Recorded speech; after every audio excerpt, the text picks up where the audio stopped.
what I've done here with the stitch marker, the row counter, and this pattern. So this is a pattern that I'm working on. It's a c2c pattern. I've had to kind of stop for a while and do some other things. Okay, so when you come to my pattern here, I have said the blue side is down and then the pink side is to the left. Okay, and now I'm on row 40. I'm supposed to go on all the way to 60 rows, but so on my row counter I have put 40 to tell me where I have stopped. Okay, and here I've used my stitch marker to show which side is down. That's the blue side, so whenever I'm putting it, it's this way, and then the pink side is this way. That's why I have the pink there.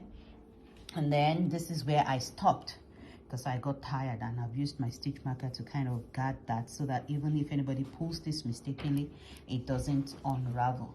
So that is how you can use your stitch marker, your row counter, to kind of guard yourself in what you're doing. That way you're not kind of like wasting time and just unraveling your work without you even knowing.